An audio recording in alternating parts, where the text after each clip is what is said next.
Okay, today in this lecture we're going to discuss manufacturer service information and how we would generally navigate through finding our vehicle and reading an electrical schematic.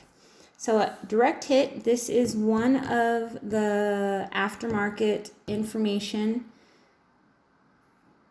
sites that a technician can use. Another one is ALLDATA, Mitchell On Demand, and ShopKey Pro. Each of them get information from the manufacturer and then put it into a digital format that we can search using the vehicle's year, make, and model, engine size. Some of them are better than others. Some of them have information, others don't. But in general, manufacturers are required by law to provide a minimum amount of information for the aftermarket industry to use to diagnose their vehicles. You're not to work on a vehicle unless you have service information for that vehicle. So this one, we are going to go ahead and I'm going to pull up on my older vehicle that I had. If I can find my mouse. So I'm going to select it. It was a 2007 Toyota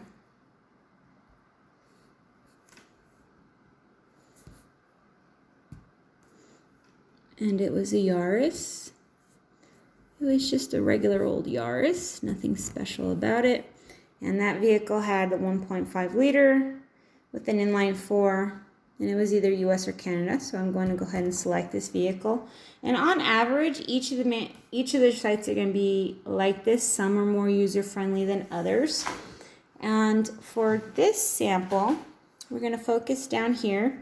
And this is repair information, and for most of this class, you're going to use a lot of this wiring diagram information right here. So we're going to pick the colored wiring diagram. And you'll see it gives you main subjects of the vehicle, and depending on what you're working on or diagnosing, you're going to go through these subjects and determine which one you need to work on. So we're going to go to horn. And it has one diagram.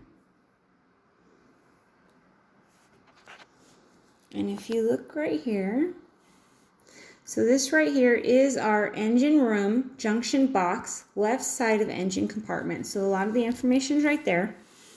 This here, hot at all times. So whether the key is on or off, in the ignition or out of the ignition, there is battery voltage at this point at all times. So if you've done your job correctly, this should have 12.6 volts. Here's our fuse. It is a 10 amp fuse. And this symbol, this is a relay, okay? And this is a whole junction box area. So power will come down. We have battery voltage here to this side, battery voltage here to this side.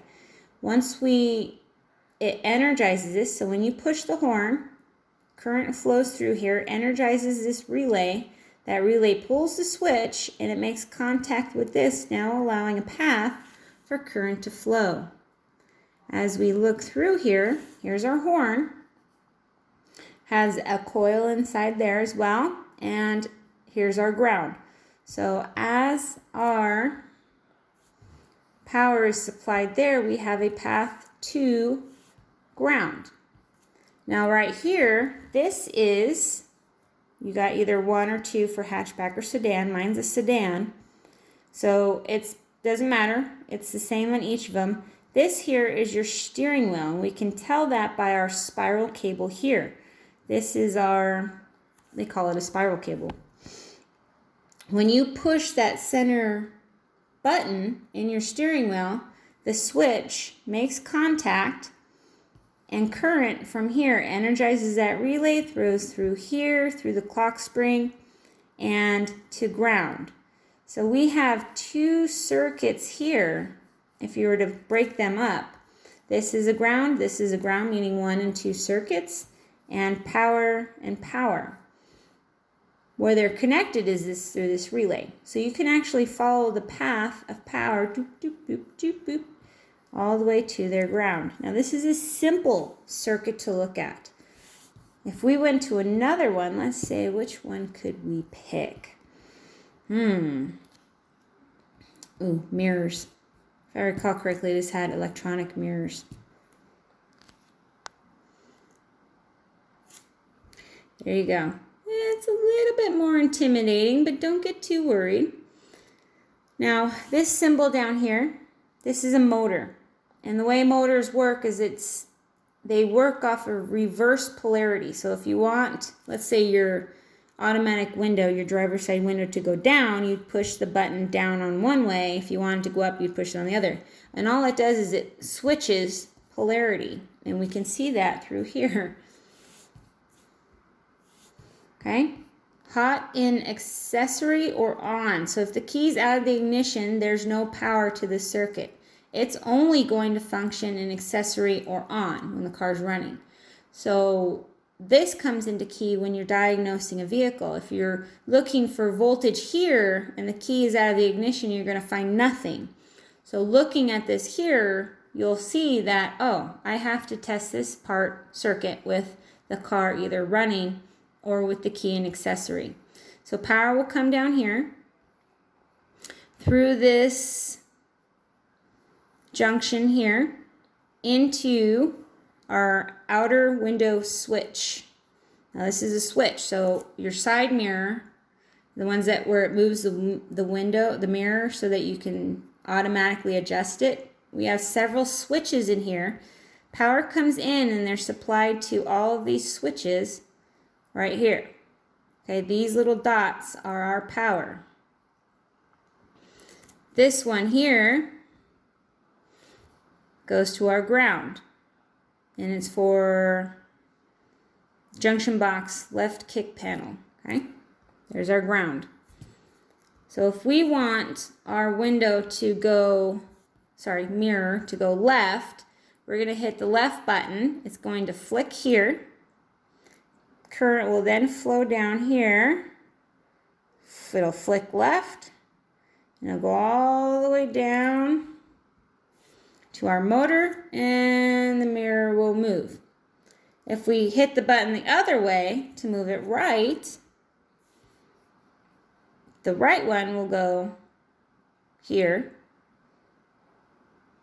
They'll go here to power will come down.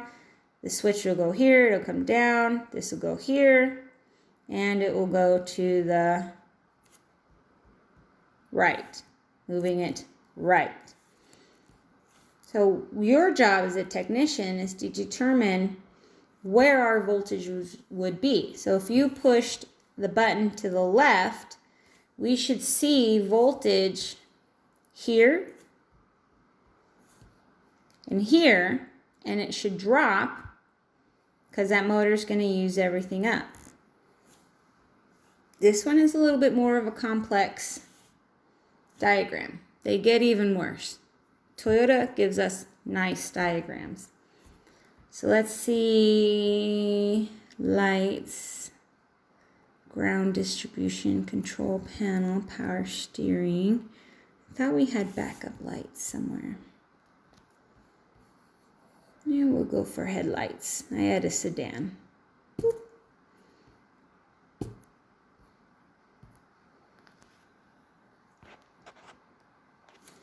So this is a little bit more.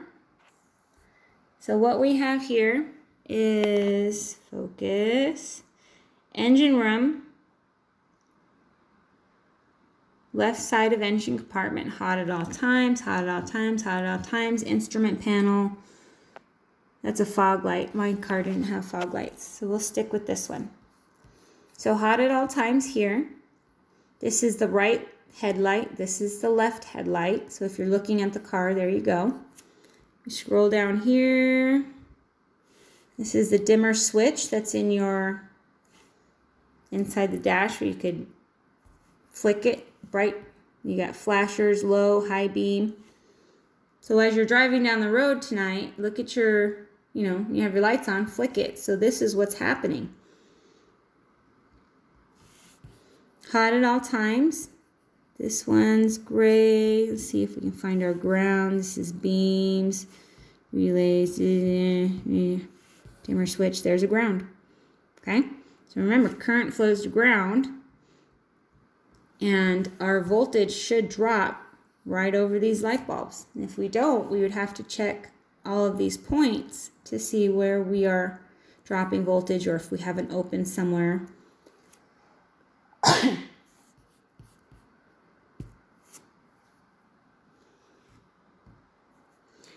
Back in the day when I was they didn't have color. I had to print out multiple pages of wiring diagrams and get my colored markers and color them in so I could find the path to ground. And not all companies like these do this. Identifix does, ALLDATA sometimes does, Mitchell does, ALLDATA doesn't, where they can actually highlight it. And if your shop has a color printer, you're good to go. Now another part of using service information is research. We will research 80% of the time and spend the rest of the time repairing and testing. So right now I'm going to search, P0304. This is a misfire on number 4 cylinder. And I'm going to go down and I'm going to find my code. There it is. That's monitors and dry cycle. Diagnosis. There we go. So right here, this is a diagnostic trouble chart. And what it's going to do is it's going to walk you through step by step on how to diagnose and test this vehicle for this code. And you could do the same concept on testing on alternator or testing a starter circuit or testing any of the sensors that the manufacturer provides information for. You're just going to start at point A, which is at description, and you're going to work your way down. So the description here is telling you that it uses information from the cam sensor and the crank sensor and sends that information to the PCM. And it's looking for a drop in RPM. So here's the description. Within the first 1,000 crankshaft turn revolutions, the engine starting, excessive misfire rate, approximately 20 to 50 misfires per crankshaft revolution occurs. That is what the computer is watching for in order to turn on a check engine light for this code. So you would go through here and you would read the description, all the possible causes, what is happening for the computer to set this. And every time you see an highlighted area, you can actually click it and move to the more information. I'm going to stick with the one though. Oh man.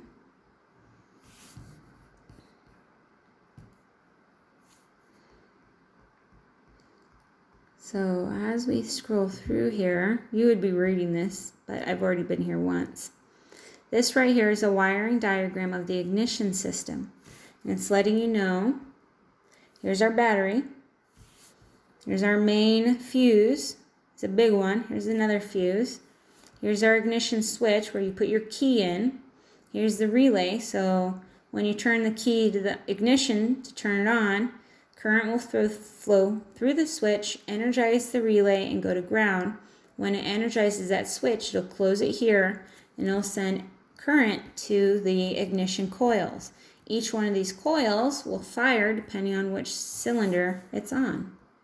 Here's a fuel injector, same concept, battery, fuses, ignition switch, relay, and here's your injectors. And each of them will fire depending on which one the computer determines to be the correct one to fire. Here's some more, here's a drive pattern. Cars will go through a drive pattern, stop, go, left turn, right turn, accelerate, decelerate, idle for a certain amount of time, let the car cool off in order to run a monitor. Once the monitor is run, the computer can determine if the vehicle failed that system or if it passed. Now look, inspection. This is where you're going, after all that information, that's basically research. What causes it? What's the situations? And what are the systems involved? Now you're going to start here, inspection. You're just going to read number 1 bullet and you're going to go through it and you're going to follow it step by step. Each one. Don't skip. Don't waste time. Just follow it and step by step, go do it. And so here, if any of the DTCs other than blah, blah, blah, blah are output, diagnose those first. Do we have one? This would say, yes, we had one, so go to the chart and diagnose it. A, no, we don't. So then you move down here and you start that diagnosis procedure. Connect this, do this test, misfire RPM, load indicated under fire. Did the misfire occur? Go here. Check the PCV. If the PCV was bad, repair it, and then do all those tests again. If it was okay, move down to the next one. And you just repeat this methodically, following this as if you're baking a cake. You would have to follow the directions precisely in order for that cake to come out all yummy and tasty, so you can put frosting on it. And yes, I have cupcakes, the grandkids over. So this is it. A good technician takes the time to follow this procedure and not be in a hurry, and once he gets through it, to check his results. Automotive is 80% research, 20% service and repair. If you have any questions, post them in the roll call, and it would be a great discussion to see you guys in my virtual office hours.